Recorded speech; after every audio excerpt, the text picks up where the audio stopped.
welcome to Outside the Box, to one of the noisiest shows you will ever find on the air right now while I'm sitting beside a highway.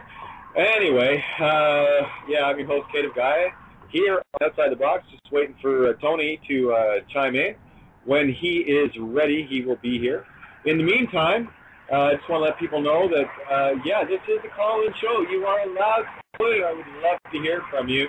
I'm going to be covering the essay that I had just finished the other day, inspired by, I don't know, a few different people, and kind of coalesced into something that, for me, became a very profound observation from the reverse of the mirror. I'm trying my best right now to try to get the concepts across to people, and it's not an easy thing. I assure you, it is not an easy thing. And I'm just going to keep doing my best to get it as clear as I possibly can. Tonight the essay is called What Are the 99%? Not who are, but what are, you know, because it can be looked at from many different perspectives. I just simply choose to look at it from a left-right paradigm. That way you've got the two opposings and hopefully cover everything in between in the meantime. And for me, that becomes a more balanced sort of look at things, where I can get a better handle on what I need to be doing for my own two questions that I always ask. Is that something I would do or something I wouldn't do? And in that, there is no judgment. There can't be any judgment in it, because you're making it only applicable to self, at which point you're only taking responsibility for your own actions and not those of others. Where you're being the observer, not the judge, jury, and executioner, that I seem to find so many times online in different, different chats and whatever, where people are still caught in the paradigm of good or evil and are missing the point of good and evil, and trying to see that beautiful neutral ground, which is called love. Love is the pure motion that is not an emotion. Emotion means no motion. And the only thing that can move through this, and the only thing that can conquer all, is love. I can't even put love into a state of emotion, and it's been so, I don't know the best word for it.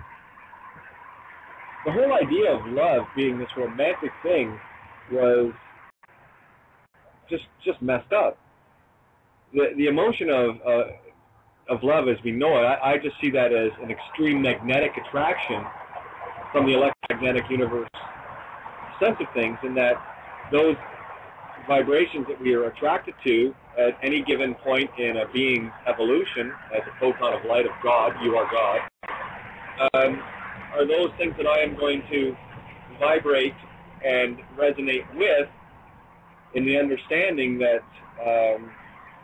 we do evolve separately and individually. And it's when you can come to terms with the fact that you cannot own anything and nothing can own you. When you get there, you will start to see this beautiful neutral place of where, that's my perspective, that's where I'm sitting. I'm just kind of calmly sitting in a beautiful place, in the reality of all things for a reason.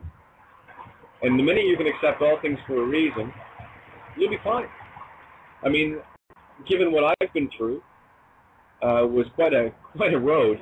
Lots of trials and tribulations in the discovery of this neutral ground, of this perspective of myself now that is so diametrically opposed to what it was, I wouldn't say opposed, but diametrically different and almost completely opposed to 2 or 3 or 4 years ago.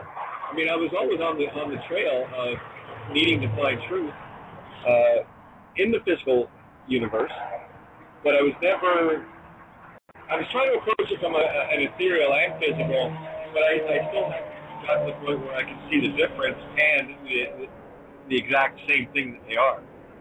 I know it's a mouthful and that's a head full, but that's exactly how I see it. That there is no good or evil, there is good and evil.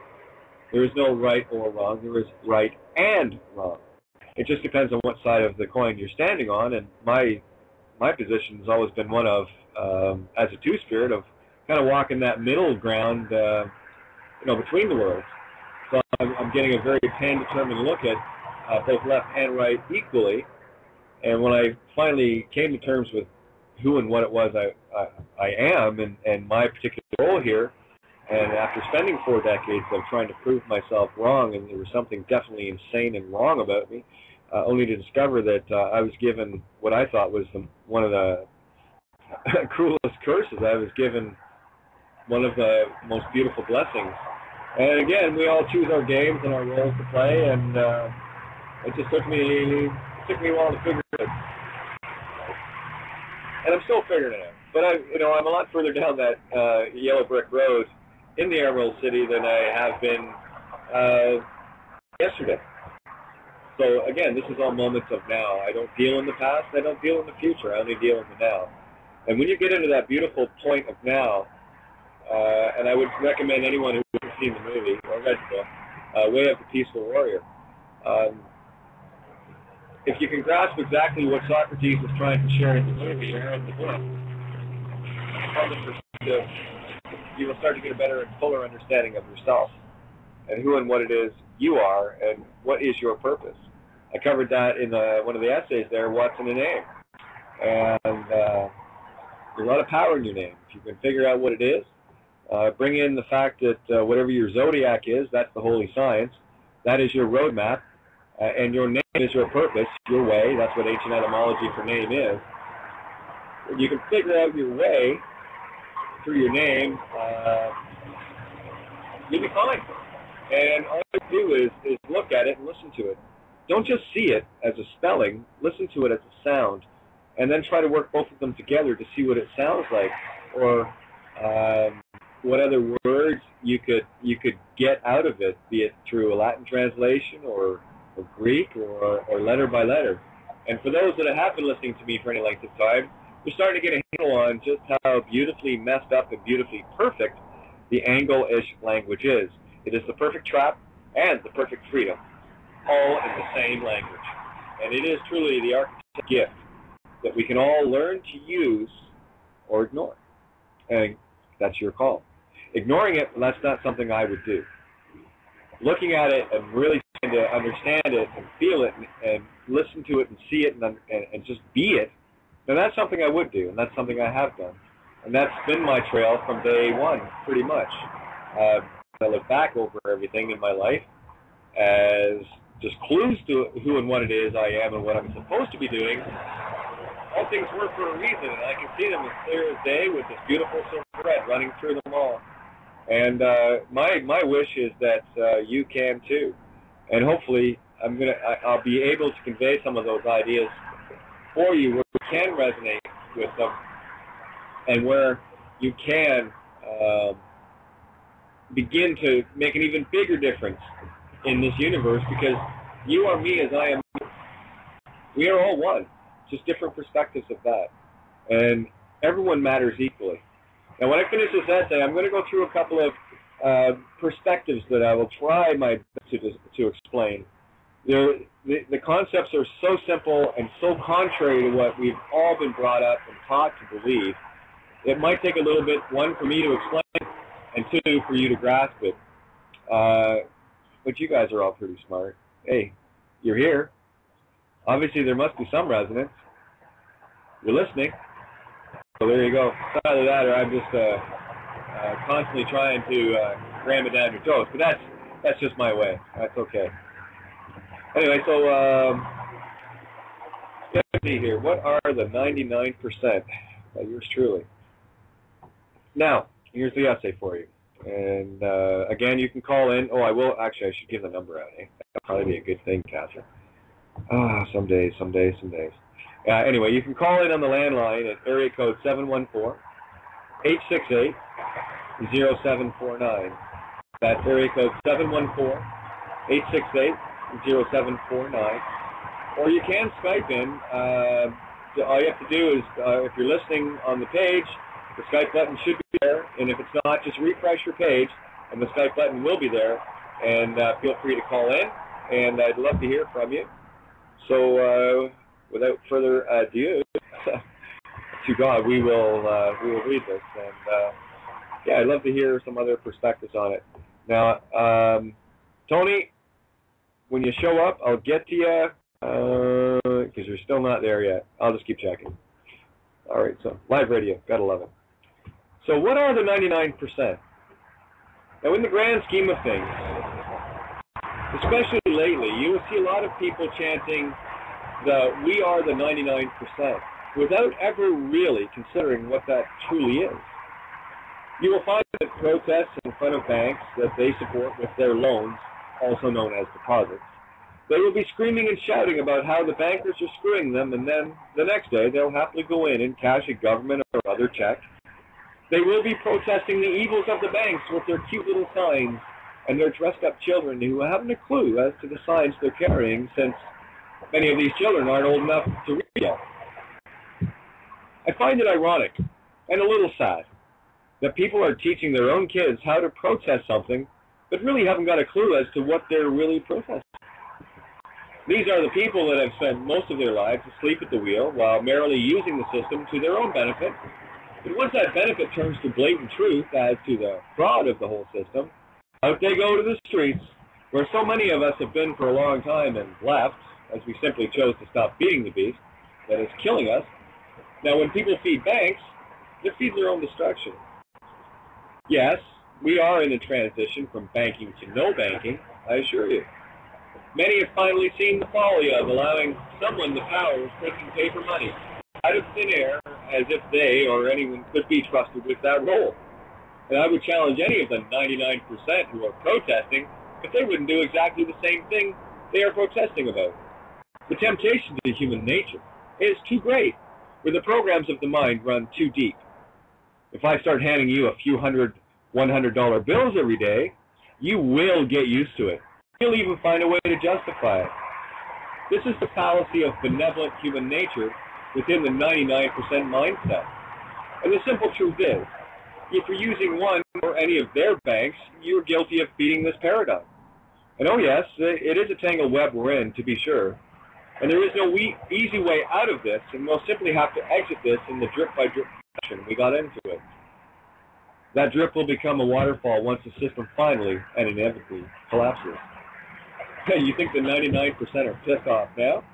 Just wait when they discover all their savings, quote-unquote, are wiped out, because the truth is, any money anyone puts in the bank is a loan to the bank and not a deposit to your account, because you own it. The name you're using is owned by someone else, and they'll call in the chips on it, not you. And the other truth is that all paper money is only meant for interdepartmental government use, so what does that make anyone who uses it?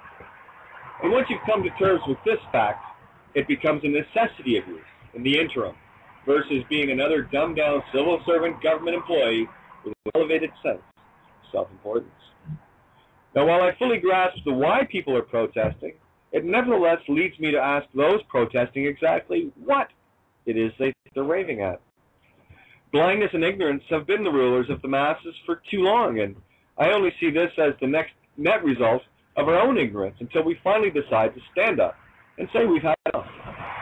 Unfortunately, for many of those protesting, they started awakening too late, when it was merely the reaction to finally being fully screwed that got them to stand in the first place, with no real means of self-support by this point. This is not a good position to parlay anything from. It is a position of weakness, and pardon the pun, the 1% referred to here were banking on that, and they have you exactly where you placed yourself. There is, however, another 1% that I speak of.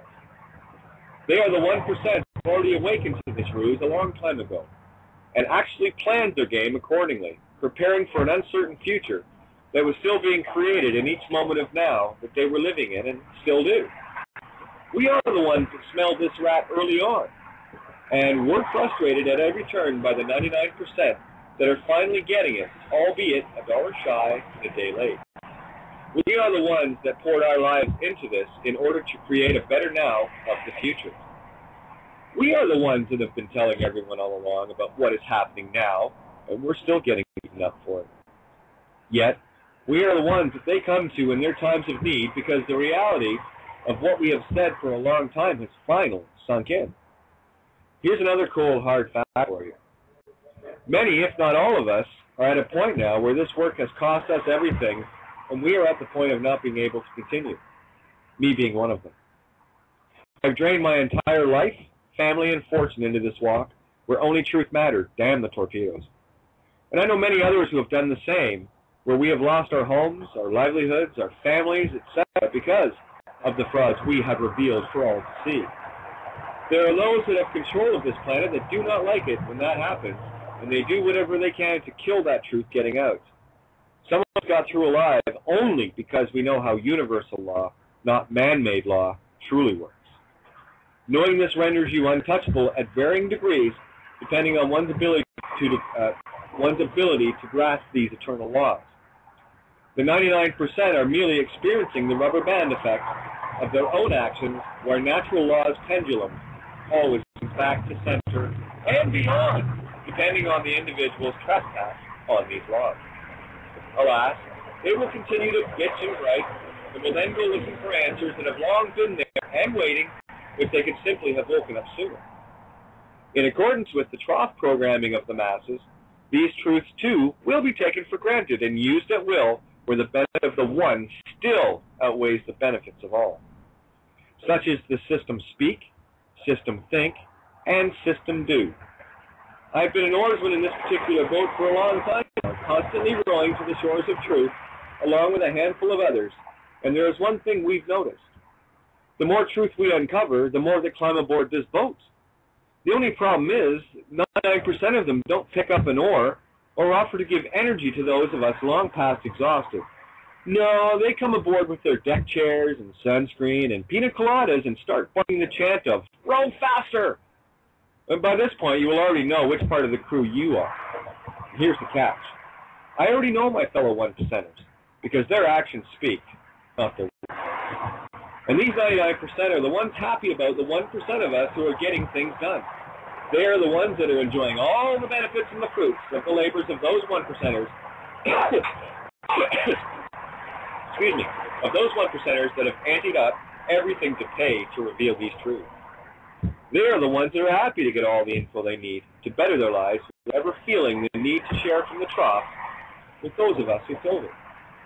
While the 99% know they are getting something of value, they will never feel a need to give it value by helping the 1% who brought something to the potluck supper and made room for them on an already overcrowded boat due to the deck chairs.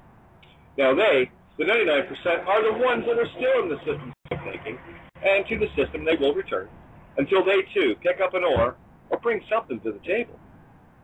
So the next time you get invited to a potluck supper, show up with nothing. Then eat the most, but don't expect to get invited back. Imagine if it was you providing all the food for the potluck, and then have everyone show up, eat until they're full to obesity, and then leave you with empty pots and the bill because you were too busy filling them to get a chance to eat. This is how I see the 99% attitude trapped in the system mindset. They will never be free.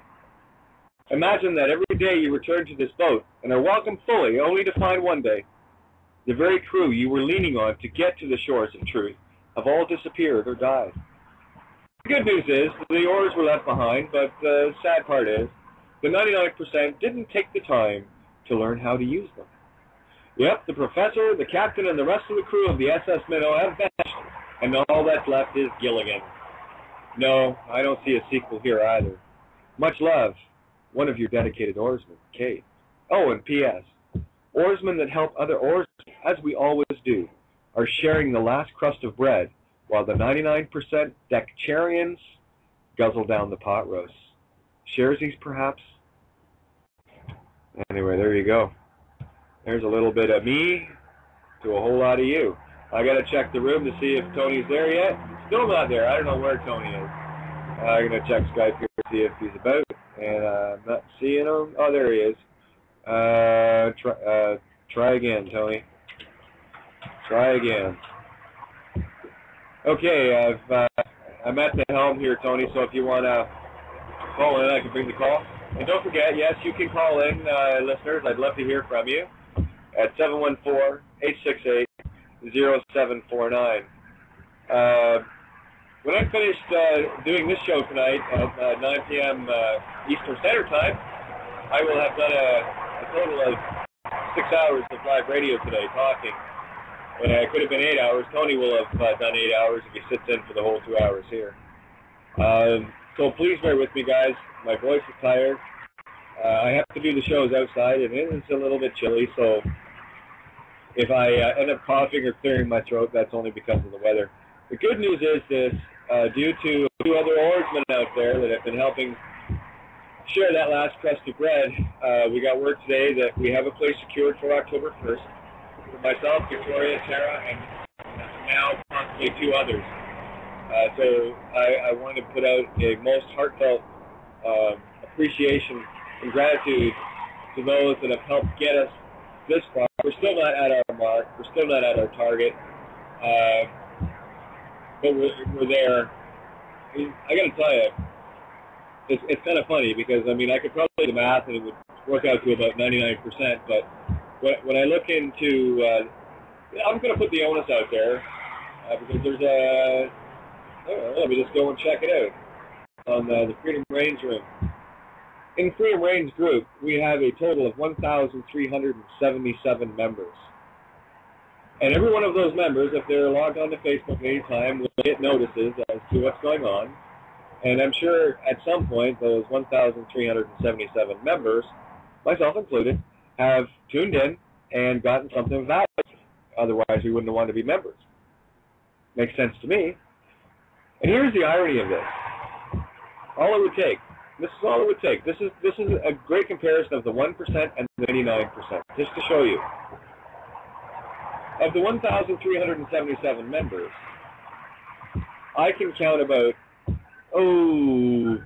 less than 1% of 1% of the people in the Freedom Range group that have anteed up to help myself and others get to a place where this helm will be a little bit more peaceful, a little bit more quiet, where I don't have all this traffic nonsense going on in the background. And here's the irony. If every single one of those members could cough up a single solitary dollar, and I can guarantee you anyone that's listening right now can find at some point of this day that you just pissed $1 away somewhere. Somewhere, somehow. If everyone in this room decided to take up a $1 ore, that is 1 month of our Helm Cup. That's simple. Yet again, 1% of 1% of 1% of the people just in this group anteed up and have allowed me to, 1, stop freezing to death at night in a tent, which is great. Thank you so much for that. 2, it's going to help me speak a little clearer where my throat isn't dry and hoarse because I'm outside all day. 3, I'm going to be able to start doing some serious work for Divine Providence to get the paperwork and help people get the paperwork to get out of Babylon. So here's the thing: when you help a being like me, you're only helping yourself and countless thousands of others, millions actually. I think Tony just tried to call again. I better give Tony the link here, because I don't think he knows where we are. All right, so here we go. I'm just going to paste that in there. All right, Tony, I don't know if you're listening or not, but there is the link for the show for tonight, so just click on that, get your Skype button, because I don't know how you're doing it. You can't call in on this same channel here as much as I want you to. You kind of got to be through the board to do this. Anyway, so that being said, yeah, I'd love to hear from you guys. So don't forget, you can click the Skype button in the outside the box Freedom Range page that you're on listening. And if you have any questions or whatever, that would be great. Also, I'm skipping over to the Freedom Range room. We have some people in the chat room.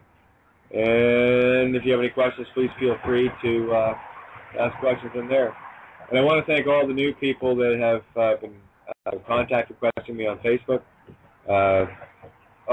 It's been going crazy in a very good way. So obviously word is getting out. Things are starting to resonate. And we are making a difference on this planet. That's it. End of story. And that's a very, very good thing. So, tell you what I'm going to do is I'm going to toss the tune on for a second so I can clear my throat and hopefully get Tony on board here, where can get him bouncing back and forth. I'm just looking for a pretty, well, actually, yeah, here it is. This is a tune I want to play. This is my actual signature song I wrote for back in 1993, 94. It was a few years old, but I actually wrote it as a poem, and as fate would have it, it turned into a song. So I'm going to play that for you guys right now. The song is called Field of Broken Dreams. You're listening to Out of the Box. I'm your host, Kate of Gaia. We'll be right back after this tune.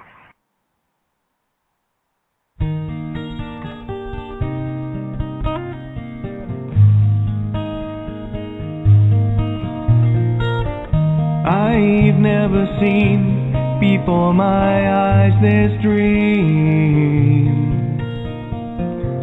I've never known what makes this child to see. Like tears from a mountain pouring gently to the sea, a curiosity. Will you dare to touch my soul? Is love so frail that we can't hope to be more than we are, more than our hearts can see? And if for any reason on this field of broken dreams we stand to lose it all, then for you, yes, I do it willingly.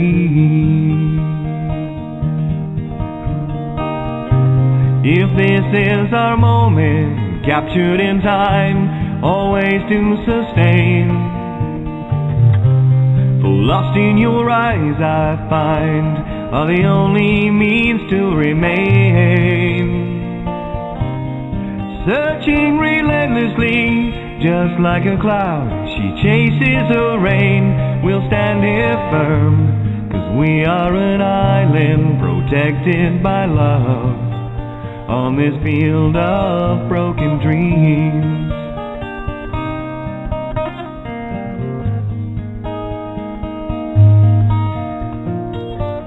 It's never clear, this path of destiny. That's why we're here, to find our need to be.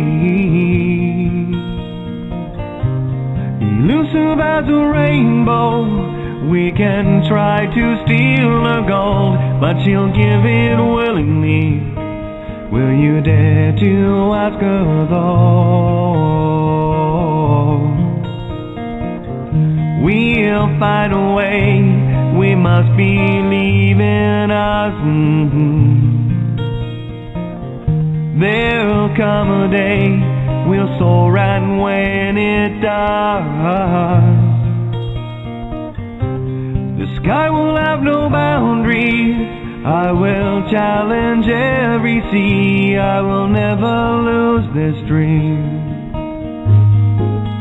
'Cause for you, yes, I do it willingly. If this is our moment, captured in time, always to sustain, for lost in your eyes I find are the only means to remain. Searching relentlessly, just like a cloud, she chases the rain. We'll stand here firm, 'cause we are an island protected by love on this field of broken dreams. On this field of broken dreams.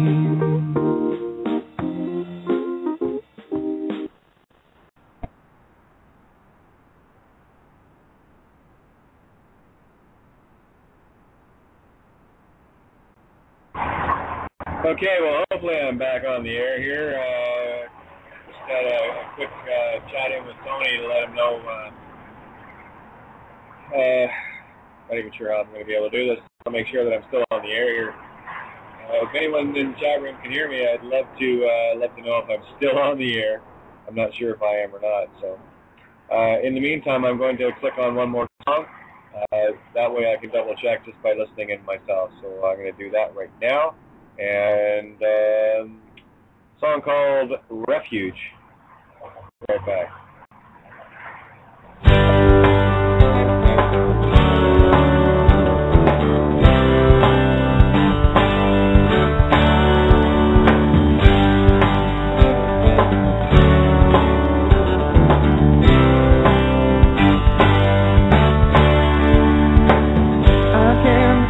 Find the time, say what's on my mind, what I'm really thinking.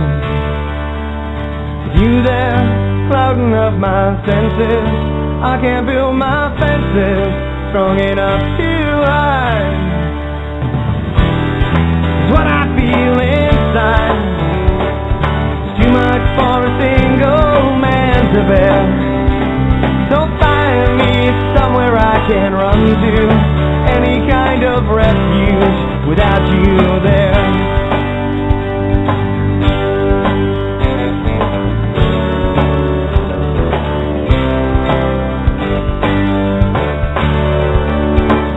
Sometimes when I'm feeling lonely, it's always when I'm only 1,000 miles away. Take me as you'll always find me, with all my sleeves inside me. Who I am right now, what I feel inside, too much for a single man to bear. So find me somewhere I can run to, any kind of refuge without you there.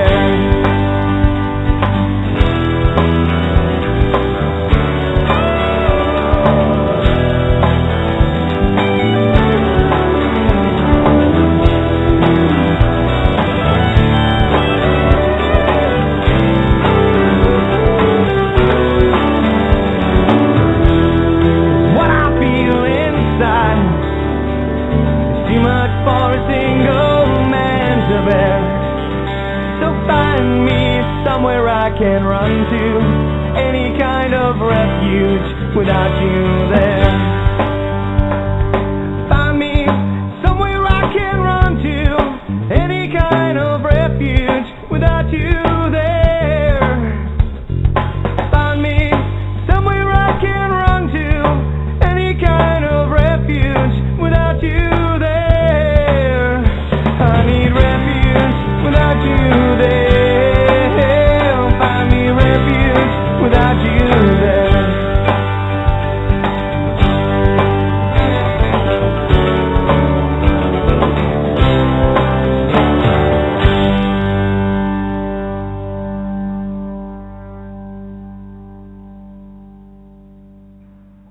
Okay, yeah, a song I wrote probably, I wrote that in 2001, so yeah, a lot of songs are getting a bit old here, but that's okay. I still write new ones all the time.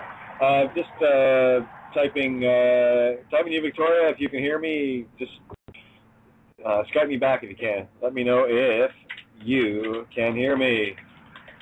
That would be great. Yeah, a few technical difficulties here. Feeling really challenged tonight. Not even sure if I'm still on the air. But I did hear the song when it was playing, so I have to assume that it's there and everything's good. But other than that, I'm just going to carry on. It's been a very long day of live radio, and amongst other things, anyway. So it's all good. So Victoria, if you can hear me, just Skype me back through Skype, and that would be awesome. Or you can tag me in the chat room. And if you can't hear me, well, I'm just talking to myself now anyway, aren't I? Tony. I don't know what we're going to have to do to be able to get you back on here with Skype. Just so people know what's going on, I did get a call from Tony via the line, but there's a 4-number PIN that you need that to bring them into the call. So anyway, all right. So I had an inspirational moment there, and I felt this urge, because I listen to things in the now, of revisiting an essay that I know I've already covered, but I feel it is important enough based on the one I just read to get this point through to people, in that everything here is in reverse. And to let people know what the word reverse means, re-ver-se, which is 3 words. Re, the ancient spelling of Ra, sun god. So Re is the son of God, or Re, so Re, mi, fa, sol, la, ti, do. So Re is the son of God. Ver is archive show from Monday. I haven't heard you on. Okay, that's not a good thing. I'm thinking, Victoria, you need to go to the current one. If you're hitting an archive, I don't know what that's all about. So let me just put this in for you, because that's the proper date. Try that one. Try this link, and then we'll know. So anyway, all right, so getting back to reverse. So Re, being the son of God, Ver, from verily, meaning truth, and Se, S-E, is Latin for himself, herself, itself.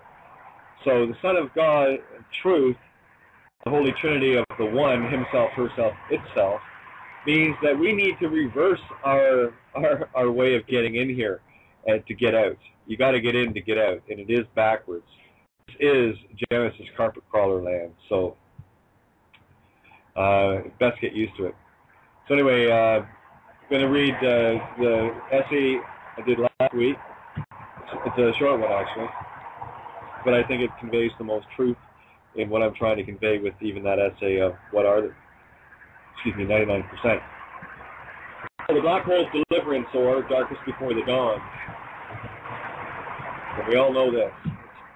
It is always darkest before the dawn, and only in the darkest places can we shine brighter.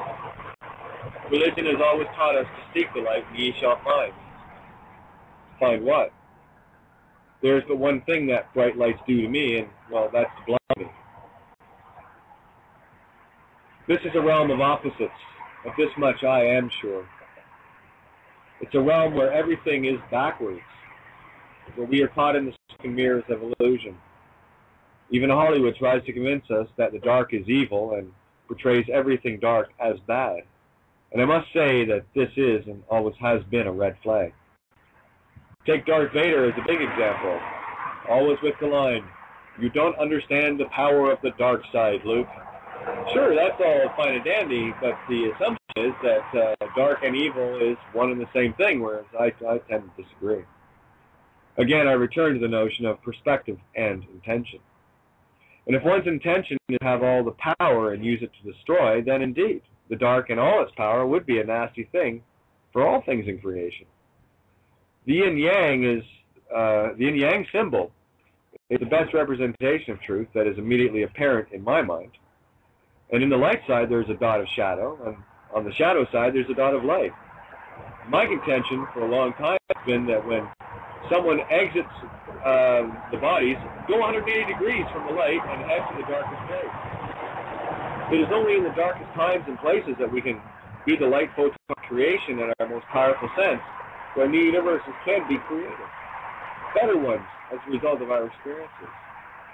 Nothing can exist as a singularity because there is no perspective.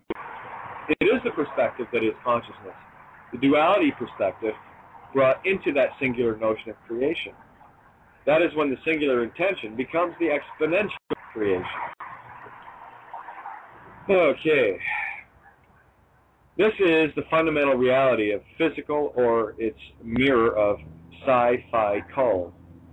This is where we must put on our boots and be Arcturists again. Even the supposed Grim Reaper carries a scythe, where my tendency is to hear it as Psi the, or Spirit God, Psi Theos. Since every letter matters and destroys matter as per the flower of light creation status, I have a tendency also to be a bit more choosy on how I go about spelling things, at least to try it a few with. You know how important it was to spell those words right. They even gave you a star for it and ran spelling bee contests. It's a foggy line between the light and the dark these days, where it's difficult to see where one begins and the other ends. And that's the trouble with only seeing a limited spectrum of visible light, where we know so many spectrums they're not readily visible to the naked eye.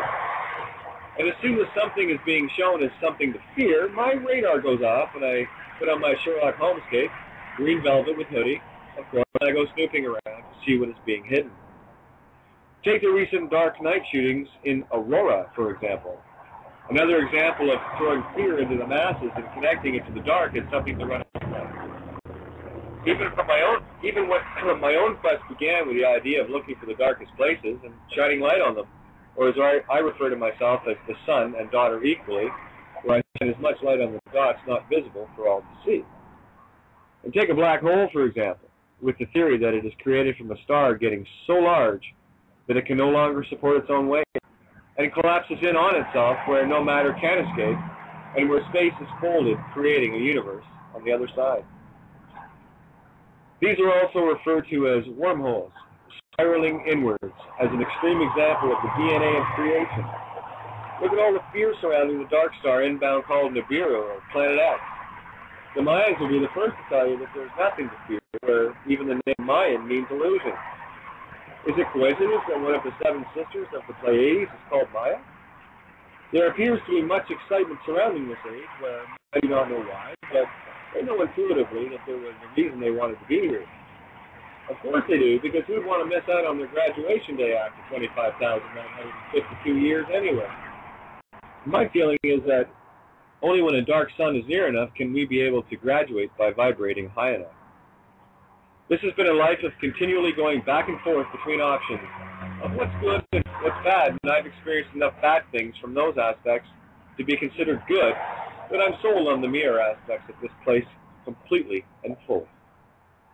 I have been harmed most by those I was taught to see as good, such as the police, religious leaders, a sea cadet leader that raped me, etc., and so on.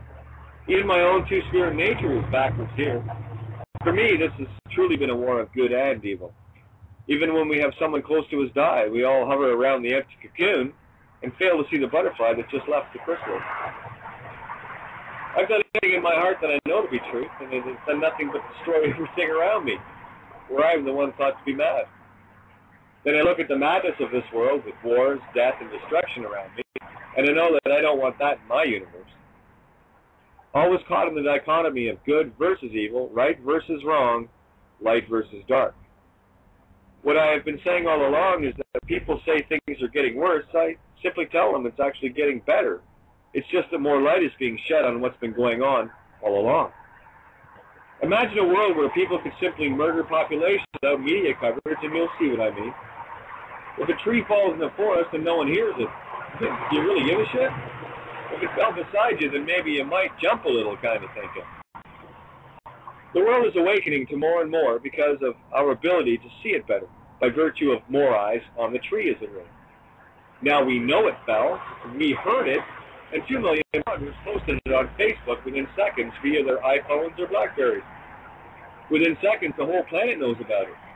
That wasn't the case in the Dark Ages. Word traveled much slower back then, and by the time news got to anyone who could change it, the culprits were back in their boats, booty and bitches on board. My own research has taken me down so many roads I've lost count, but I never lost sight of the fact that all roads do lead to Rome. What most people cannot see as I type are the multitudes of words I'm seeing beyond what is being written. I have long seen Earth, or as I refer to her, Gaia, as a training ground or a kindergarten for angels looking to advance to a higher creator status. We are the photons and children of Source, of what may call God or creation. Every photon of life is one of the infinite creation, yet separate with free will choice and pure consciousness on the infinite journey itself, carrying on the prime directive of creation itself, ever expanding exponentially, creating space through time as we go. The true power of all creation lies in the void, in the dark, because only from the nothing can all things be created.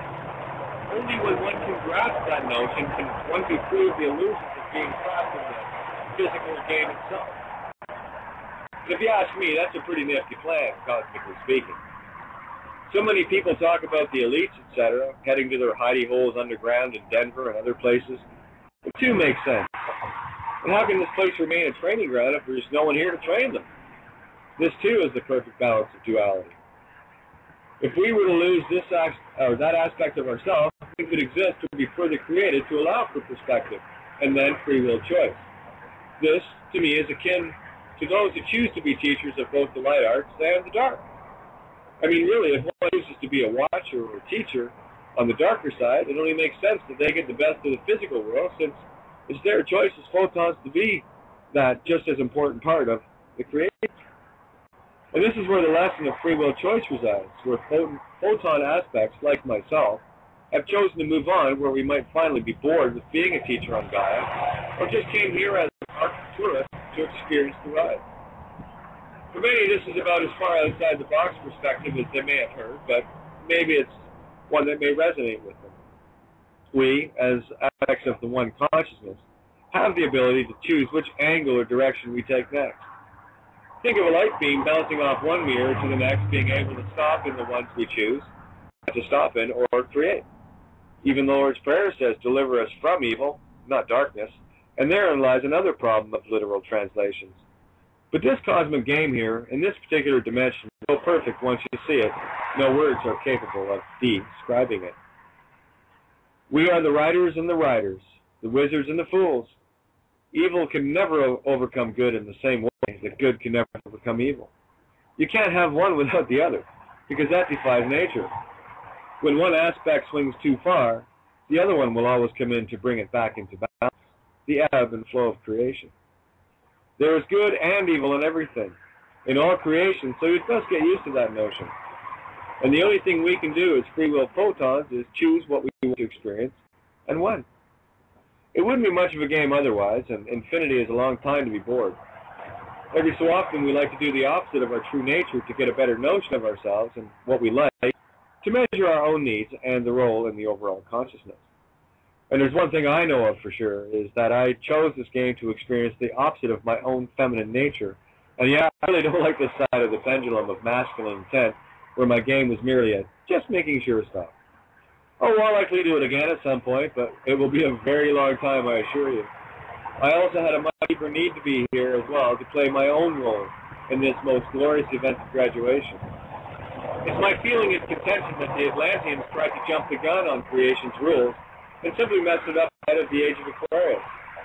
That's not really that surprising, since it would have been around the time of the age of Leo, and you know how those lions can be. Being a Gemini with my sun rising in Leo can make me one obstinate bitch some days, where I know more than a few photons that can attest to that. No, I don't see the dark or light as good or bad. I'm one to see the perfection of the yin and yang. It is fully dependent on the intention and perspective, where Prometheus and Epimetheus outline this nicely.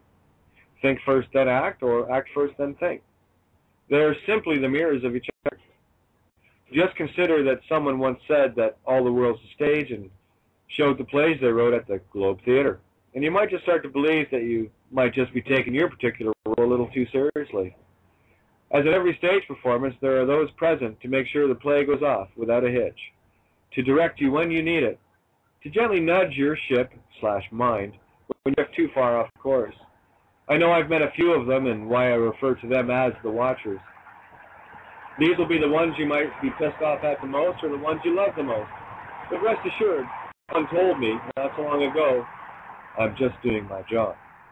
Also, it wouldn't be much of a game if there wasn't something to lose, so be careful that you don't lose yourself here, where someone else ends up taking your role and you have to move down a level or two. Yeah, I've met a few of those as well. The one thing that runs those types off right quick is when you laugh at them instead of feeding them the energies of fear and anger that they take.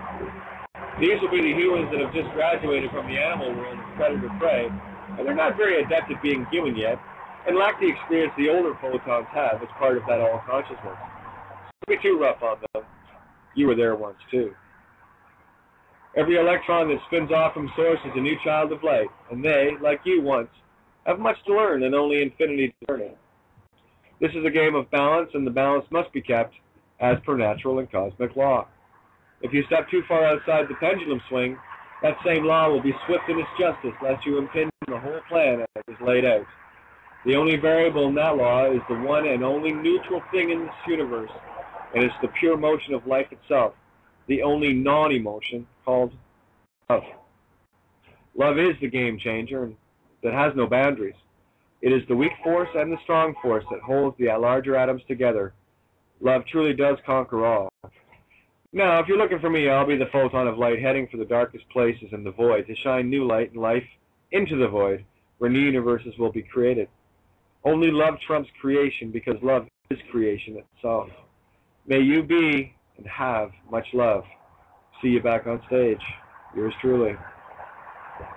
Oh, let me see.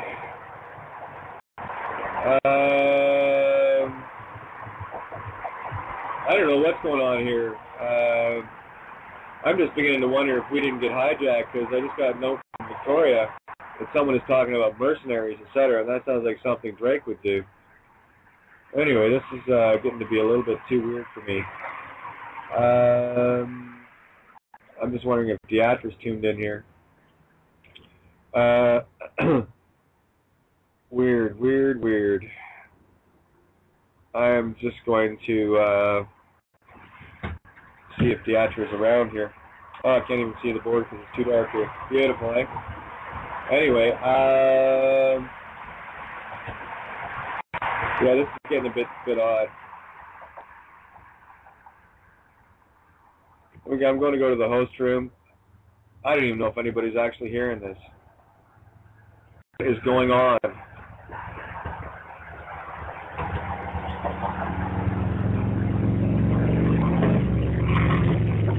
Hey, Tony? Tony. I'm here. I don't know what's going on. Apparently there's something has overlapped on the show, so I've basically been talking to the wall the last hour. Have you been hearing me? I've been hearing you, yeah. Okay, so it is okay. So I don't know. I've been struggling to get logged on, but I finally managed to get logged on. Okay. Tried several different routes of doing so, and all of them got blocked, but I eventually managed to find a way through. So you have been live on air, of course. Bizarre. Not a recording. That's bizarre. Que pasa? Repeat show? No. I'm gonna have to tell these people about, check link. That's bizarre. And you were hearing the show okay on the link? Yeah. I was hearing it.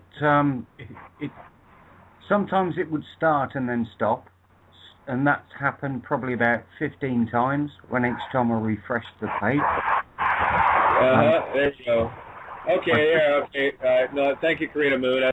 That was weird. So I'm just wondering if we got hijacked there for the first hour, because Victoria just tagged me that there was something going on about mercenaries.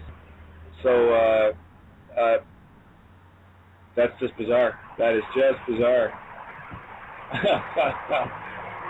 Hey, we're not scaring them too much.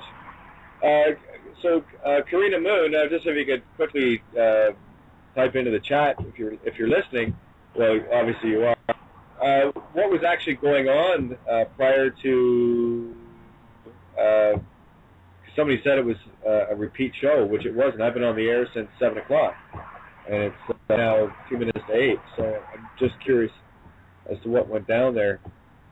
I'm just thinking that Drake might have hijacked the channel for a little bit there, and we just finally caught on. But anyway, Tony. Kate. I need you to talk for a little bit. I need to catch my breath here. So, yeah. Oh, Friday maybe. We weren't. Just one sec, Tony. We weren't talking about mercenaries though. That's what Victoria was telling me. It sounded like last week, Friday's show maybe. Yeah, well, we're live right now, so something weird went on there, but we caught on. Thank you. That's a bit of teamwork. Karina Moon, Tony, and Victoria. So looks like we were able to hijack it back from the fourth dimension. Beautiful. Anyway, Tony, so give my voice a break here for a second and talk. Love you. Okay. because of obviously the quality of the people that we're talking to here on this level of consciousness, I wanted to re-evaluate good and evil for certain people in a different context. And it's only a context that I've come to learn recently that may or may not, depending on your point of view, i.e.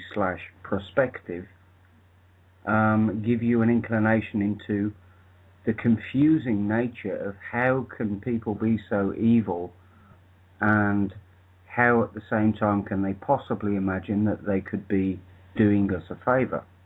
As in, I've recently come to learn that this is the banker's opinions. It is completely mind-fogging to try and get your head around it at first.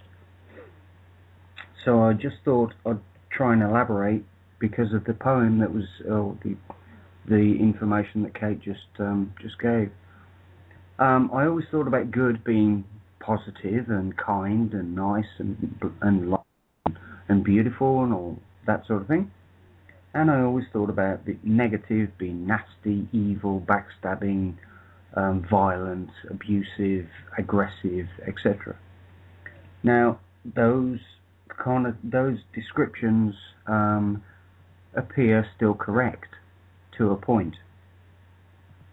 So I needed to look at where this point took a fork in the road. So I analysed it and analysed it and analysed it, and after a hell of a lot of analysing, I drew an initial analogy of putting your finger in a candle, again, which was talked about before. You there, Kate? Yeah, I'm here. Sorry about that. Okay, it's alright. I thought you wanted to speak, that was all. So it's a bit like if you put your finger in the flame of a candle, it burns. The longer you leave it there, the more it burns. Okay? So, then your finger cools off again, you put your finger back in the candle again, the flame again, it burns more. And you keep putting your finger in that flame, it's going to burn you more and more and more and more. So, what's the lesson in there? Well, it's bloody obvious. Don't put your finger in the flame. And that's one analogy of how pain is going to come from doing things in the wrong way because you haven't learned the lesson. The flame's hot. You put your finger in the flame, it's going to burn you. Simple. Okay? Even a baby learns that. It goes too close to the fire and goes, whoa, it's a bit too hot, back off. So that's the same sort of lesson we've got to learn with good and evil, which is, even though you, all right, let's look at just another analogy, just the one, right? You try and walk through a wall, bang, smack, you hit it and you go, oh shit, that hurt. You can't walk through walls right now. So in other words, you learn the lesson and you start to use doors, and that way you pass easily without a conflict or without resistance through from one space to another. And evil's pretty much the same thing. And the more extreme you refuse to learn the lesson, the more extreme version of that lesson you're going to be presented with until you get it already. And this is the difficult bit to really get, because I recently found out that the bankers actually totally, utterly, completely, some people have described them as psychotic, some people have described them as they are Satanists. But the thing that really got me and confused the heck out of me for a while there was, how can a Satanist be anything but negative and positive, and they see themselves as positive? How does that work? How could that possibly work? You know, you're doing damage, you're doing destruction, violence, negativity, hurt, pain, suffering, etc., disease, famine, war, blah blah blah. How the bloody hell does that work? And they think that they're doing God's work. Well, ultimately, at the end of the day, it comes down to perspective, and that perspective is, if you keep inflicting something on people, let's just say people for now, or a person or whatever, finally, it's like an electric fence and a cow walking into an electric fence. I get it now. It hurts. I'm not going to go there. You know, so you have to learn, we have to learn one way or the other how this universe works. And in order to do that, we need to comprehend what's happening and what's occurring to us on our daily, day-to-day maneuvering around the planet and encountering experiences and situations that happen to us. And I'm still trying to wrap my brain around it right now, but at the end of the day, negative influences and pain and suffering and all that sort of stuff is there to teach you, or to teach us in general. So if we comprehend that, then it becomes not a negative, but it becomes a positive. Therefore, we get it already. I don't need to put my finger in the flame. I don't need to bang my head into the wall. And I don't need to do those things anymore, because I know that that's going to hurt. And it's the same with our emotions. It's the same with what we put out. It's the same with what we think. It's the same with what we do. It's the same with how we behave. And that's the point. And we need to then, once we've grasped that element, which indeed in itself is commendable for somebody that didn't grasp it before I've spoke, to grasp it now, it's incredible. It's an incredible leap of consciousness to get your head around it, because when you've grasped it, you've learned from it, and when you've learned from it, you realise that you can now rise above it, and you can become better than it. You don't need that test anymore. Okay? You walk into so many walls, you get the picture. You put your finger into so many planes, you get the picture. This is the point. What is being shown to us physically, on every level, emotionally, spiritually, painfully, whatever, on every single level, is that if you don't follow natural laws, you are not going to last very long. Analogy I used recently was the fly is part of nature. It's an insect. And a plant is part of nature. It's a plant. But you get a fly that flies into a Venus flytrap and it gets trapped, it's nature. Because the chemical smell that was coming out of that plant was good enough to trick the fly into getting into that trap. But the difference is there's no escape for that fly now. He's in the trap. It's too late. So the fly, of his own stupidity, flew into that Venus flytrap and now he's caught. It's too late. So all of these things that are building up to the big microchipping of the human race, which is the flytrap, once you've accepted that chip, and once we haven't got that chip in us, there's no escape, because that's a whole different level of stuff we're going to go into if we allow that to happen. The point is, all the wars, the famine, the death, disease, destruction, lies, hidden, all of this negativity is there to teach us something. And the best thing that we can do for ourselves as a race is learn from it. Because if we leave it too late to learn, we're in serious, serious, serious trouble. So that's basically the message. It's like, how can negativity be constructed in any way remotely as positivity? Well, it's in the lesson that we learn. I hope that helps some people, if indeed you can deal with that, to understand remotely what I'm just personally beginning to comprehend. And wow, it's pretty serious, and but yeah, it's a lesson. It's a lesson in life. The question is, can you handle the truth? Can you handle the magnitude of that lesson? And that's just another way of seeing the same thing that Kate's saying. Or it's another way of breaking it down into maybe more palatable, comprehensible formats. I'm not saying it's nice, I'm not saying it's pretty, I'm not saying it's clever, I'm just saying it is what it is. And you've got to remember that that's the way that these guys are looking at it. If you're stupid enough to fall for the bullshit, you know, that parliaments and politicians are going to help you. They're going to, oh, it's all right, I've elected somebody, I don't need to worry about that. And, oh, it's all right, I've got a doctor, he's brilliant, he knows all about the medical institutions that taught him, it's great, he's cool, he knows all the different chemicals that are going to help. No, bollocks. He's been taught a load of shit as well. the point of the matter is the responsibility is not theirs. The more that you pass the responsibility over to them to look after your ass, it's your own fault when you get your ass burnt, microwaved, radiated, shot full of vaccines or whatever. So I just hope that makes it a little bit clearer to think about at least. Does that make sense, Kate?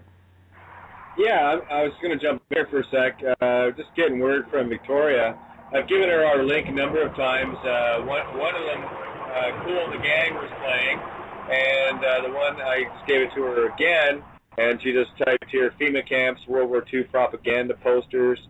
4D is really funny tonight. So I'm just going to click on the link here, so bear with me for a sec. I just want to see what the hell's going on.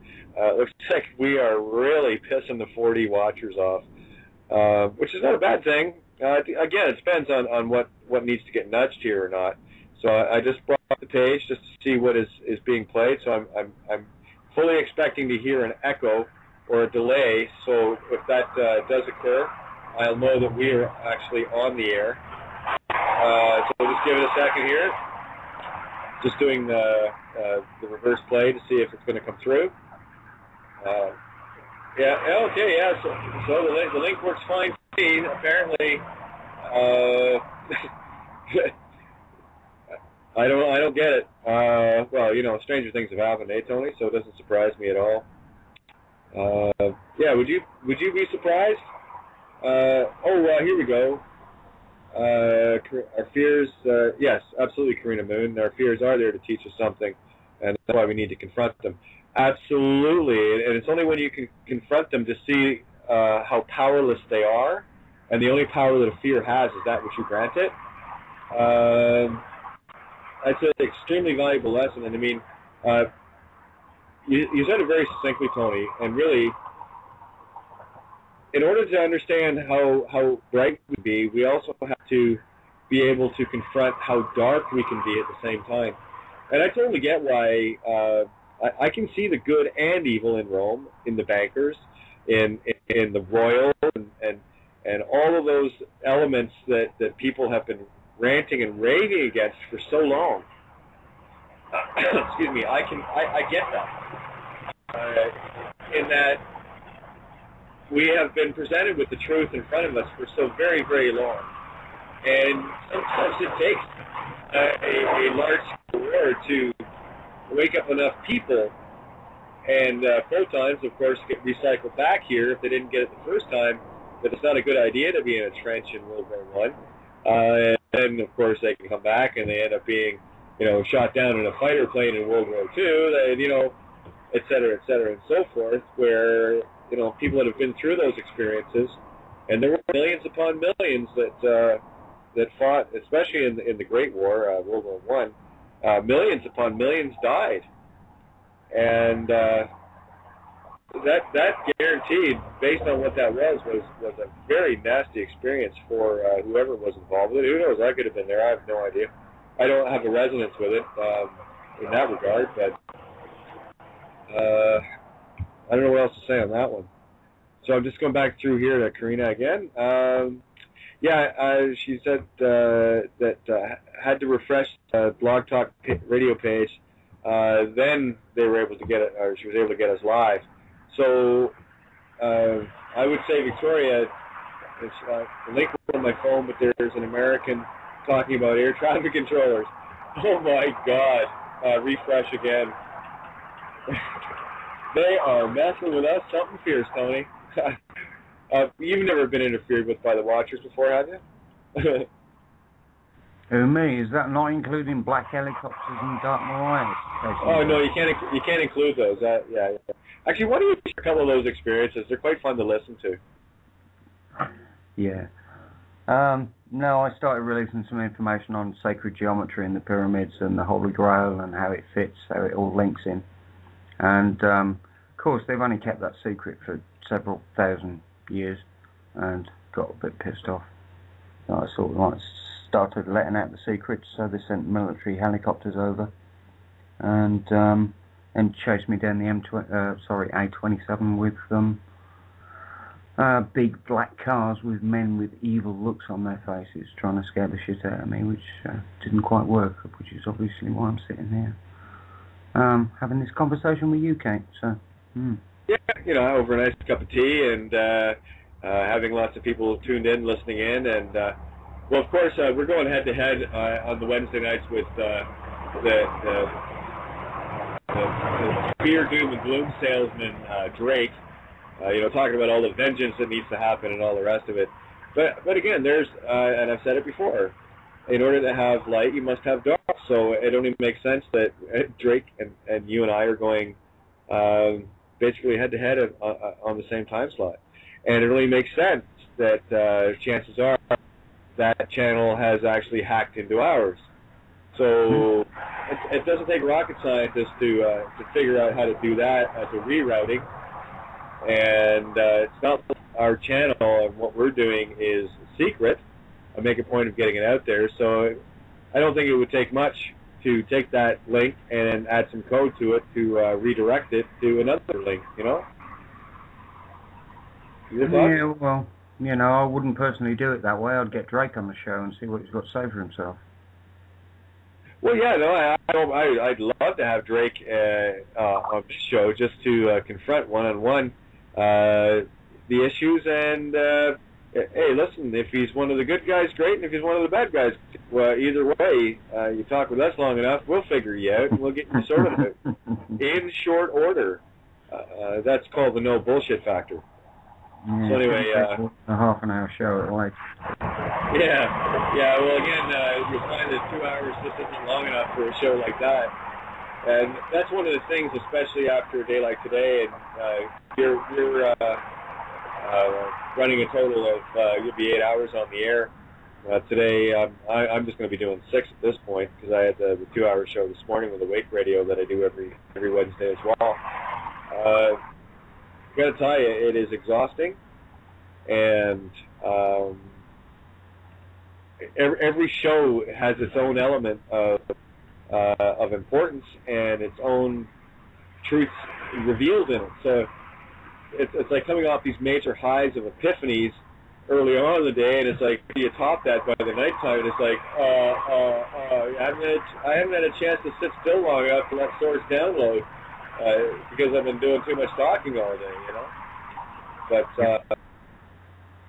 yeah, maybe share with the people the other time slots that you're doing as well. Yeah. Well, this afternoon, just for an example, we did Wake Aware Radio, which is a UK-based radio station. Then later on in the day, at TCT, These Changing Times. Then we just started a new show on, crikey. I was going to call it Pied Piper, but it's not Pied Piper, is it? It was turning out... It is sort of, but it's TrueCentralRadio.com. Okay, well, that's cool. And then obviously over to Freedom Reigns, unless I've missed something. No, that's right. And obviously Freedom Reigns. So, I mean... Freedom Reigns is one of the best shows, the best spots out there, and hence why our friend Drake has picked Freedom Reigns. So what I would like to do personally is put out a welcome and an invitation to Drake, and I'd love some of the people that are listening to pass on the friendly invitation. Absolutely. And communicate some of his truth with us. That'd be wonderful. Love and light, Drake. If you could bring yourself to a point where you'd like to communicate, that'd be wonderful. I'm sure we could all benefit from that situation, regardless. I couldn't agree more. And again, it's about flowing light and love at the things that while some people would consider that aspect an enemy, I consider it an ally in that it allows that singular intention of both perspectives to shine both sides of the same coin at the same time. So I could not agree with you more. And boy, this traffic is nuts here tonight. It's driving me batty, and it's freezing. Oh my! Unbelievable. But yeah, soon we have a place as of October 1st. So a great big thank you to everyone that chipped in to make that possible. And by the way, Victoria just let me know that where was it? This link works on my phone, but there's an American talking about air traffic controllers. So I told her to refresh again, and she comes back with this. Now talking about kids with chronic silent infections. I end up at a different show almost every time. And she says, you must be on freaking fire tonight. Static is so 2 days ago. And then she writes, watch the playback be flawless. Oh, no doubt. No doubt. Because we're showing on the air here. I've went to the page and refreshed a couple of times, and yeah, we're showing live, hot on the air. I've got confirmation from Karina Moon in the room. And I know Tony was here, so I don't know what's going on here. Karina, it might just be you, me, and Tony tonight, kid. You okay with that? Hey, it doesn't matter, Tony. The word's getting out to all anyway through the Akashic, through the through the ether. So I am under no. Oh, go ahead. Hey, you're telling me. When anything of this goes straight into the Akashic. But what I would say is, if we can post these shows on YouTube, etc., I don't know if that's possible. But if we can get the word out there through repeat shows, I mean, that's enough. That's all we got to do. I totally agree, and I think that's a great idea. Because given that my YouTube channel is quite popular, I could probably start loading them up there, just audio alone. So I think I know what I'm going to be doing tomorrow. Tomorrow night, all I've got is I do a webinar every Thursday night, and I'm not sure if Maria's listening. She probably is. If she could let me know that that's a go. I get the emails first thing in the morning anyway. What I may end up doing is spending the time to load these shows up into YouTube as audio files only, and just throw the Freedom Reigns logo on there, and we'll go from there. And yeah, it would be. I know it's possible. Hey, I'm blonde, Irish, and bimbo. I know.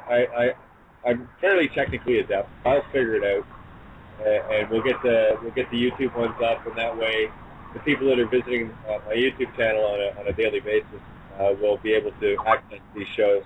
And I do get links out the next day for everyone that has that didn't get a chance to hear it. And I'll tell you something else, and it began earlier tonight with my Hotmail, and that I couldn't get the email out because it wanted me to verify my Hotmail page with a mobile phone number, and there was no other option in that to verify, and there's no damn way I'm putting my mobile number into Microsoft. No thanks. They said, we don't share the number. It doesn't matter. You put the number in there and you post it. It's shared. So that's a load of crock is what that is. But, that's interesting. Yeah, isn't it? It's been a night of interference in all levels for me. Totally. I tried to sign in through Facebook, and it deleted my passwords. So then I had to go back and reset the passwords, and it wouldn't have the passwords. On top of that, I tried to go in through the Freedom Reigns, and the Skype wouldn't change. So I've tried loads and loads of different ways. I've even had to reset passwords to get logged in tonight. And to be honest, I've tried that many different avenues, I forgot which one worked in the end. It's ridiculous. No, totally. But at least, you know what? There's me, you, and Karina Moon that I know that are dialed into the same station here on the same Akashic. So we have a holy trinity anyway. It doesn't matter. What is being shared right now is being shared throughout the years. This is the flapping of the butterfly's wings turning into tsunami. So I find it. Oh, hey, Tony, you know what it's like. All this verifies for me is that we must be doing something right. We must be pissing off all the right beings in order to keep them so distracted looking at us and off their game. And that's what it really is. It's now about us being the light and distracting their aspect. So we're keeping them busy off their game, trying to knock us off ours, and all they're doing is proving to me that we're on ours by doing that. So it's beautiful. You see the good and evil in that, right? Because once you see the singularity, you see the singularity, and it's really easy to take it from there. So Anyway, yeah. Instead of calling it the good and evil, it's like the dualistic aspects. Yeah, they're both the same. They're equal opposite at the same time. There is no good and evil, and there is good and evil all at the same time. Boy, do we figure out one hell of a game. One hell of a game. It's absolutely stunning. Too true. Absolutely. That's too funny. Too funny. I'm glad you were joining, Karina. It's nice to have someone in the room there that I know we're talking to. Because actually in the room right now, in the Freedom Range chat room, there's only you and me. So, feel free to call in if you want. We'll have a bit of fun with this. But the bottom line is, the word's getting out regardless if a million hear it or if it's just us talking to ourselves. As long as we have the knowingness that we are putting it out there and we know the power of that putting it out there fully, it's going. So it's all good. Totally, it's going out energetically as well as vibratorily. And exactly. Monkey. Yeah, and there are many more usually, but it's good to be here. Yeah, there's a lot more people in the chat room tonight, or any night, Karina. But one thing I do know is that we do have a lot of avid listeners. I'm not sure if they're actually getting the show or not. That are dialed in with us right now. So I have no idea. If anyone can that's listening out there, just pop into the chat room. It's freedomreigns.us/chat. And definitely pop in and let us know that we're reaching you, because otherwise we're just having a giggle here, thinking that we're scaring these guys enough that they're blocking us at every turn. But hey, it is what it is. So Tony, talk for a sec. My throat's ready to collapse here. Yeah, cool. Like I said, it is what it is. We are rapidly sussing out what it actually is, and that's the point. We're getting so close to the throat. It's ridiculous, but it just boggles the mind in the fact of how long it's actually took us to get from where. Well, I don't even know the depths of darkness where we've come from, in order to get all the way through back to the understanding and the comprehension of what we're discussing, of the subject matters that we're discussing. It's truly incredible. And I don't think, to be honest, I have the remotest idea how incredible it is. Just thinking about it just sends me off into a, whoa, what have we accomplished, guys? What have we really done here? I mean, I'm walking around with people recently that are turning the corner and looking at a bus and going, oh my God, there's the numerology. We look down at the floor at the pavement and you see a triangle and, oh shit, there's confirmation again. And you just walk into a shop and there's a big billboard posted with, numerology on the poster, reaffirming what we were just talking about. I walked into a building site this afternoon after talking about the pineal gland, and there's a manhole cover with a triangle on it with an all-seeing eye,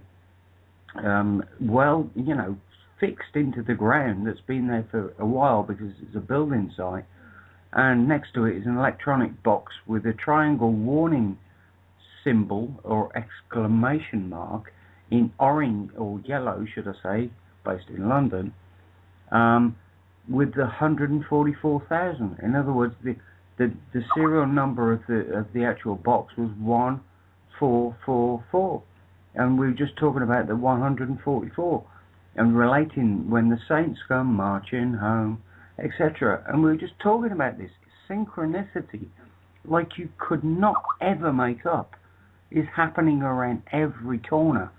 And the more you look out for it, the more you see it. You go for a slash in the toilet, and they're playing "Make It Real for Me." I can't remember the name of the song, but I want you to make it real for me, and we can do this together, and blah blah blah. Just total synchronicity when we were just talking about changing things in a fundamental fashion. It comes from everywhere. It comes in newspapers, it comes in headlines, it comes in bus advertisements. It comes from every potential angle, but you've got to be watching for it. You have to be tuned in to the point where you're just waiting for the next sign. It's like, okay, I know what I'm talking about, give me a sign. You turn your head, there's your sign. It's right in front of you. You'll see the geometry, you'll see the symbology, you'll see the numerology, you'll see the astrotheology, you'll see, it's everywhere. You'll see everything. And that is what Tony, it's so great to hear you saying that. This is what I've been trying to tell people, is as soon as you get into the now moment, you start looking now everywhere, everything makes sense, everything for a reason, and it is almost comical. It actually is comical. Because you'll turn around, it's like, yesterday, I had Tara with me, right? And, we were following this large vehicle, like farm-type vehicle, and when it turned, it was Tara something on the side of the truck, and I said to Tara, did you notice that? And she goes, what? I said, on the side of the truck there, we were following it. It was just a sign to let me know that I'm exactly where I need to be. And then, of course, just as we're pulling along there, we came up behind another vehicle called an X-Terra. So it's like, so that's not X, that's Key Terra. So that's why I told her, says you gotta pay attention. You gotta know what your Sagittarian sign is all about. You gotta know what your design is, and you gotta know what your name is for. And once you can put those pieces together, get in the now. You don't have to look, because it's just going to come jumping at you like you have never seen before. And it is. It's funny, Tony, like you listen to songs, just the minute you become totally aware of yourself in the moment of now, is when all these things will constantly come at you in the exact moment of now. It's the whole physical game of distraction here to take you out of the now that everyone is missing it. And they're so busy with worrying about the next bill and worrying about what's on TV tonight, what to make for dinner, what am I going to wear, what am I going to do, and the list goes on and on and on.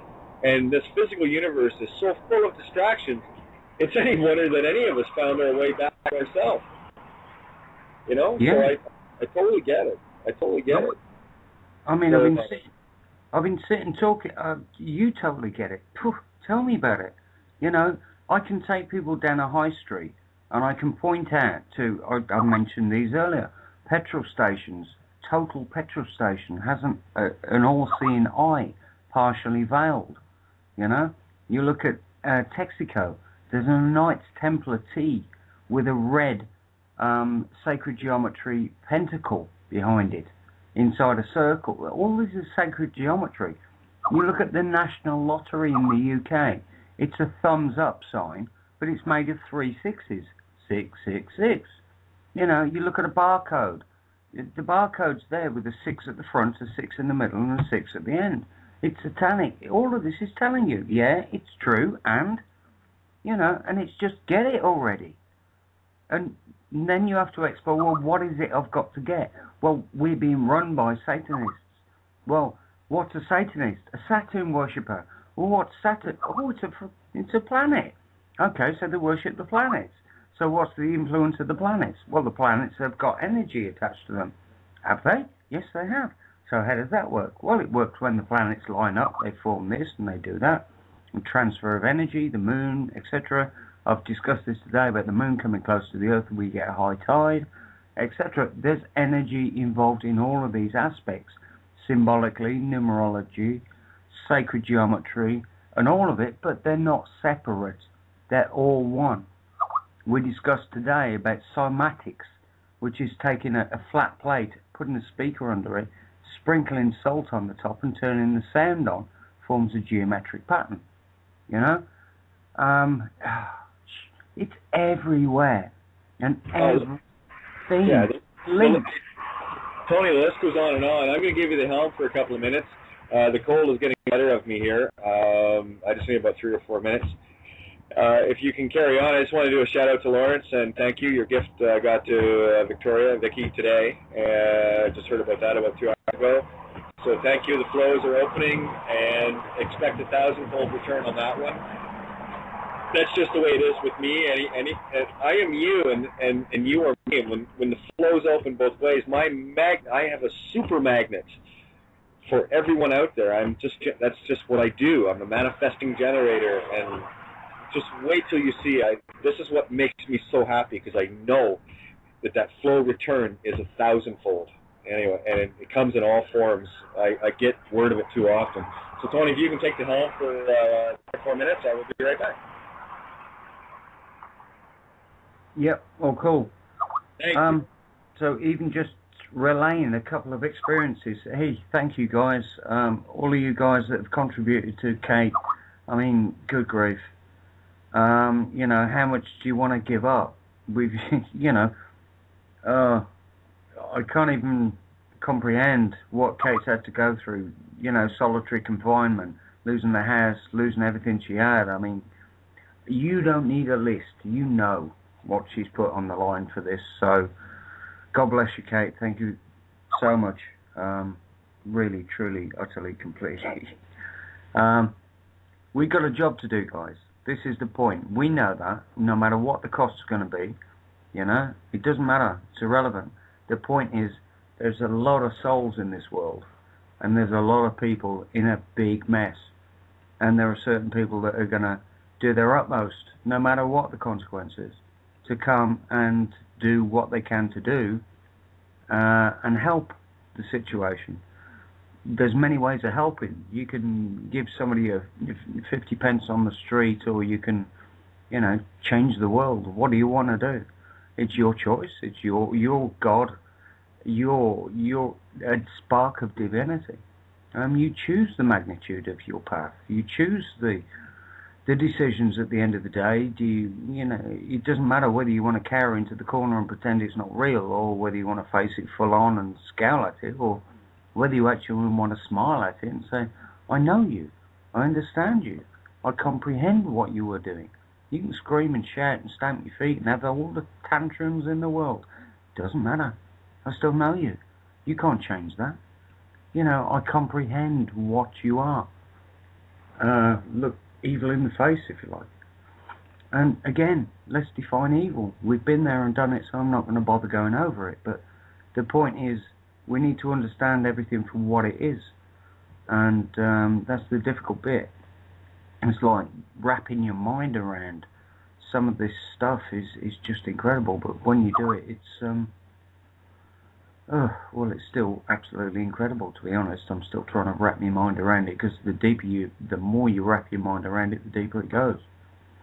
But anyway, it needs to be done. It has to come to a conclusion. And as Kate said quite completely earlier on, it's like a pendulum. It swings to the negative and then swings back to the positive, then the negative, then the positive. Nothing can change that swing. It is what it is, and you've got to go with it. That's the laws of nature. So I'm still fathoming the depths of it myself, but the point of the matter is, it is. That's, you know, if evil won at the end of the day, then that's the end of the game, and that's the point. This game has not been fought for this long to be lost. And that's why you've got people like me, myself and Kate, trying to explain to you the depths and the integral nature of the game that we're playing. Even if we were to be taken out of the equation tomorrow, the words that we've already said are going to resonate and resonate and resonate. They'll be reposted and reposted and reposted. It's like Rick Clay, God bless him. Rick Clay's in the book, and you know, he's uncovered so much esoteric information. So it doesn't matter if Rick's no longer with us, God bless him. He's there. He's looking down. He's laughing his tits off. He's like, you know, I got the word out. That was all I meant to do. That was what I came for. I did it. Fine. Go for it, boys. And he's clapping us all the way. And the list is endless, but I got an idea you might want to come in there, Kate. Yeah, well, kind of an accident. I don't know how that did that. It unmuted all by itself there. Go figure. What are the odds of this shit going on tonight? That's every other night. But it's true, you know. every word or every intent that we put out there in this creation exists for all time. And if the truth is presented and placed out there, it's for everyone, and it's the 100th monkey aspect that everyone is, and we all plant these seeds in creation. So, you know, regardless of what moves on from here, the seeds are already planted, and they will grow, and that's just the way. That's the natural flow of cosmic law, and that's all that I know you're trying to show people. That's all I'm trying to show them. That when you stand in and under cosmic law, it's a different game, where things start to simply make sense at a level that most people, I mean, even a year ago would find unfathomable. But it's now at a point where what we're talking about is more the norm. Whereas if we'd have been talking like this, 5 years ago, people, the vast majority of people listening right now would think we're off our nut, So anyway, that's just my feeling on it. So there you go. And yeah, thanks for taking the helm there for a sec. Much obliged. Hey, it's your ship too, right? So. No, it's not an issue, Kate. That's not a problem. But the point is, as I say, it's getting the information across. Once you've done that, and once you've planted the seed, then time will tell, and it will grow, and it will grow and grow and grow. And what's the phrase I'm looking for? Well, from every apple, an apple tree will grow as long as you plant the seed. You discard the apple, and the seed will never get germinated. You put one single seed, as Kate well knows, into the ground, and you got an apple tree with apples for life. And that's the point. It's the concept of how you use what's there in front of you. This planet's given us abundance, but we've got to recognise the fact that we've got abundance. How many vegetables have you eaten in your life, and how many have you planted? And it's an accurate question. Have you planted just enough for you, or have you planted enough to get, in the form of a tree? It's great because it keeps on producing year after year after year, but ask yourself responsibly, how many vegetables have you planted? How many seeds have you planted? And it's not just vegetables or trees, it's seeds of spirituality, integrity, wisdom. This is the sort of aspects. There's not just one form. There's, a seed is a seed is a seed, whether it's one thing or another. Anyway.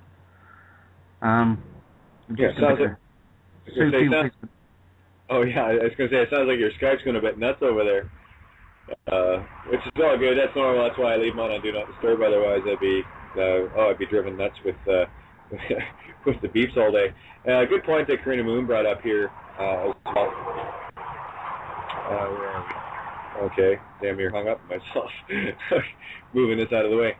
With regards to the pendulum, the ebb and flow, which is one of the cosmic laws. Law of correspondence.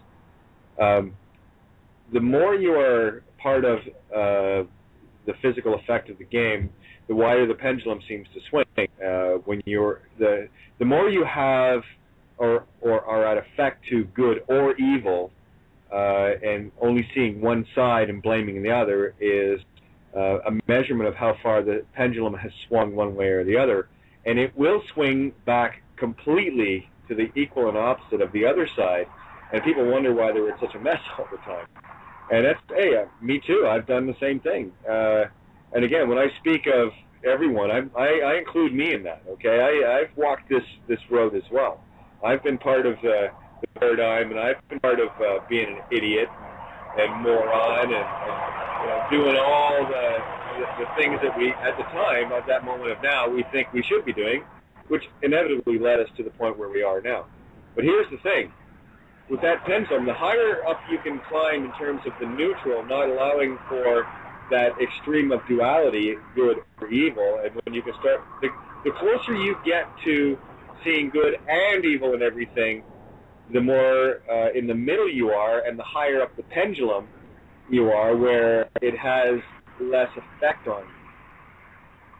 And again, the higher up you are when you're in neutral, the further the swing is with regards to your intentions, because you're getting closer to the pure aspect of creation, so that when you are in alignment with the 7 cosmic laws, when you are in the neutral middle C position of love, green, that's where abundance and or lack thereof will be found, depending on your perspective. So as above, so below. You know, the game's perfect, Tony. I just wish more and more people could see it. Well, this is the point. I think I wouldn't be so bold as to say we're at the cutting edge, but we're not far behind it. You know, lots of people have said this stuff before, but putting it all together in the way that we've all managed to put it together, from the ABC right through to the astrotheology, right through to the actual the depth of comprehension. I must, from my perspective, I'm not aware of Santos approaching this from natural law. Are you? You might well be on. I'm not sure. Oh, Santo, absolutely. Yeah, that's one of the things that we talked about very early on when we first met last October. Right. And yeah, and again, it's you were talking with Dan Wilton this morning on the Awake Radio show with me, and it took about 5 months of me stalking Danny Wilton to finally, 1, get him to contact me, and 2, for me to hook him up with Santo, and of course that all ties into Bill Donahue as well, because there's Danny and Santo on Bill Donahue's hiddenmeanings.com site.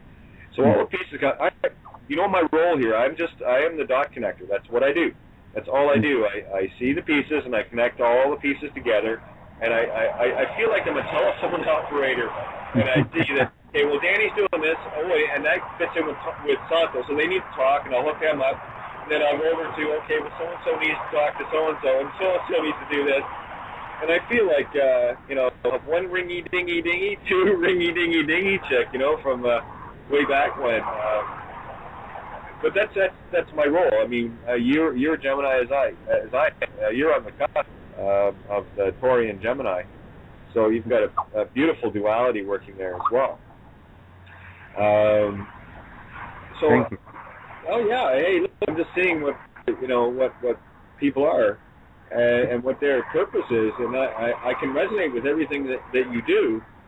And me, well, like I said, I'm just a servant. I'm just a communicating connector. And look at that. I am the son and daughter equally. What are the odds of that in a two-spirit, huh? You're a facilitator. You're a coordinator and a catalyst. Well, that's my name, Catalyst. So I've got my job to do. I've got my purpose, and that's all I'm trying to do, just fulfill that purpose. If people can flow at me for that purpose, they're flowing directly back at themselves. I am your mirror as you are mine. You are my abundance as I am yours. And the sooner people see that, they will be so much less inclined to cling. Because what this has got to get to is the twin cling of an I, as in the self, where you have to cling literally to the dualistic nature of the male-female, electromagnetic, positive-negative self that you are. You are the per se, the for himself, herself, itself.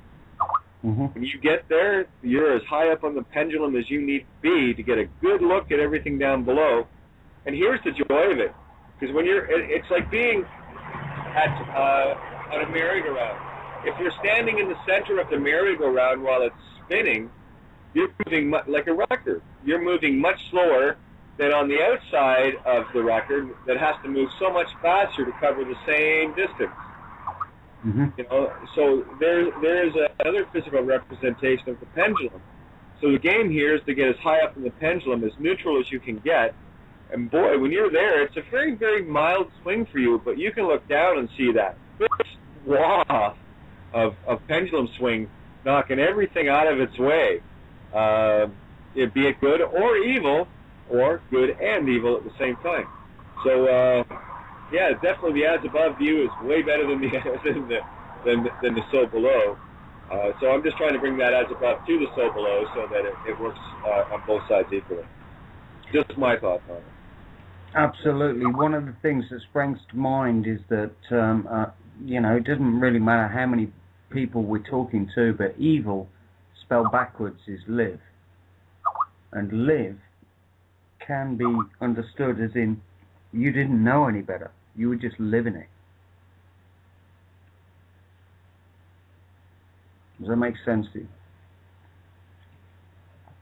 Yeah, I thought you were going to keep going there for a second. You know me, I like to mute, so it takes me a second here to re-click and get back there. Absolutely. I was typing when you said that, too. No, it's all right. I think I need to do an essay on that to explain it like you do. I wouldn't profess to be able to do it as well, but the point being, there's much more behind that very short statement that meets the eye. It comes down to belief and be what you live. And what you live, because it might not be correct, as in divine, might be just a path that you needed to take to understand, which in reverse is actually evil, but you didn't realize it. You're not living with God as part of your journey. You're denouncing God. You're accepting vaccinations. You're going and fighting wars. You're using money. You're using your negation of your divinity, your name-me. All of the things that we've been doing are effectively evil, but we didn't realize it because we've just been living our lives. We be what we live, which in fact, in reverse, is evil because it's not reflecting on divinity, and thus a construct. That's a very, very brief explanation. No, I think it works great, because one of the things that I've tried to bring to the fore many times is the aspect of the divine dead and conquered. Because when you are divine dead, you're divine dead. Diva means divine, and of course, you know me with sounds, sight and sound, right? It's those with eyes to see and ears to hear. Well, okay, it said and ears to hear, so I thought, okay, well, I guess I have to see and hear it at the same time. And that's where much, if not all, of the spellings were broken with me, in that I was listening to the words and seeing them in all various forms. And it's like one of the essays I put in the idea of the subtleties of sound and how one thing can mean something entirely different yet sound identical. And it was like this. And it's funny, what a coincidence. I just wrote, I do embrace both sides of my natures of male and female. Prefer the feminine essence of me, because that's who I am. I've always been that inside. That's a nature. That's my pendulum swing. But the one example I gave in sound and sight to show the difference and hear the difference is this. When one wants to seal a wound, one must cauterize it, and I'm not sure if it was the dress or the shoes that cauterize. So that's, again, you see, that it's the subtleties of the language, the tongue pledges. These are the things that my radar goes off on a level now that, I've always really, being a songwriter, I'm always looking to find different ways of saying the same things, as in writing between the lines, to convey a bigger picture for those in the analogy sense of writing, and the metaphors and the allegoricals, right? And look at the word allegory, right? You've got all ego ry, or parable, which is par able, which means by able, to be in the right mind, or a pair of bowls. The dualistic nature of here, and of course we're dealing with the papal bulls, and of course the bull of Wall Street, the bulls and the Taurian aspects of I believe, which is Pisces, by the way, the age of Pisces, that Rome has put down there. But in their infinite attempts to be, quote, evil, they've also been infinitely good as well. Because in order to awaken, one must see the difference in themselves, where it becomes a matter of fact, where you see things that you don't agree with, where some people will look at something on TV, and you were saying it earlier about, Cass had said it earlier when we were talking about where bombs aren't being dropped, but somewhere bombs are being dropped, right? I forget where I was going to go there. So many things just cross my mind every second I'm speaking. I had to learn to shut up. Anyway, go ahead, Tony.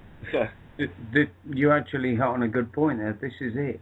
If you export war, and you export violence, and you export negativity, and you export or express even, you get it back.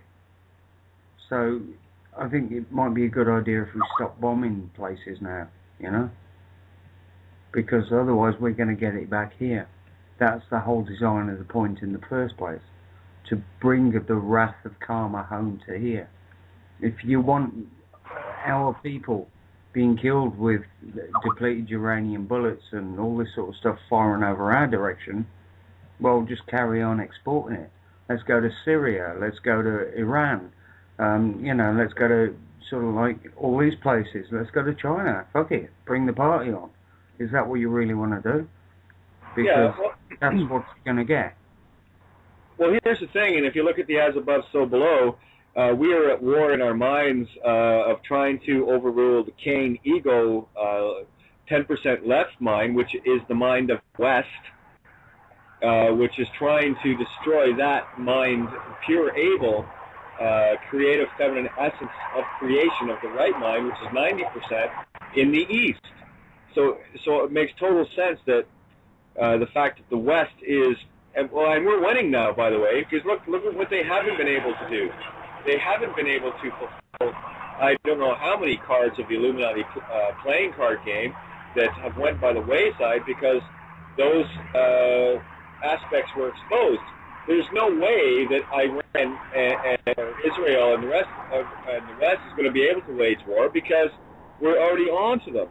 And that is the awakening within. Once we can quell the war of our own left versus right paradigm of the left mind versus the right mind, that manifests on the earth. That's as above. Absolutely, it's all fractal. And when people can get that notion, that's going to be the paradigm shift. That's when people are going to awaken within, and therefore, and thereby, awaken without. That's why the wars will not happen. They will not on my watch, because I know what the war is about.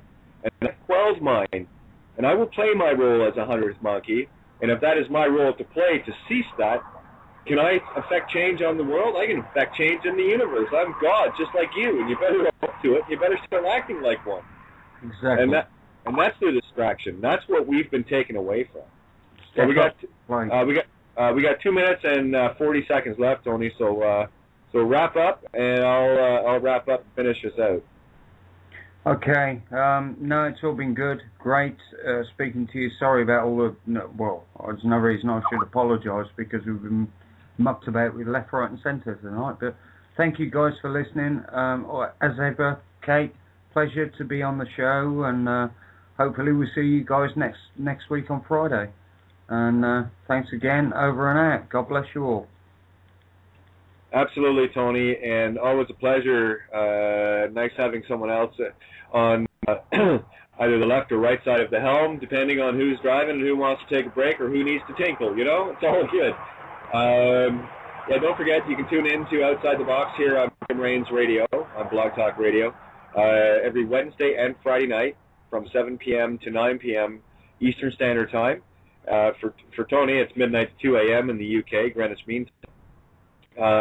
There's also other shows available. Tony's got a bunch, and I'm trying to get that information out via email to everyone, and of course on Facebook. You can reach me on Facebook at kate.rene.5. That's KATE.RENE.5, and you can also reach me through Freedom Reigns US. Love to hear from you, so please do not hesitate to contact me and or Tony. We are here to serve. This is our job. This has been our choice to do this. Special thanks to Lawrence and Karina Karina Moon tuning in on, oh, my internet's having a freak out here. Karina Moon for being in the chat room tonight. Just great to at least know there's someone out there we're talking to that we weren't getting messed with. And again, we're looking forward to hearing you guys, or knowing you guys are there either Friday night or next Wednesday again. So much love to all. You can go to my blog page as well at www.loveovermind.wordpress.com, and you can get to Tony's Blueprints of Cosmic Consciousness in this book at awakeconsciousawareness.com, and it's there for free. It's also on my blog page. Don't forget to check out Santo Bonacci, Danny Wilton, Bill Donahue, and all the others out there doing this. So it's been a great pleasure tonight. Thank you so much. Much love to all, and we'll catch you on the flip side. Take care. Good night.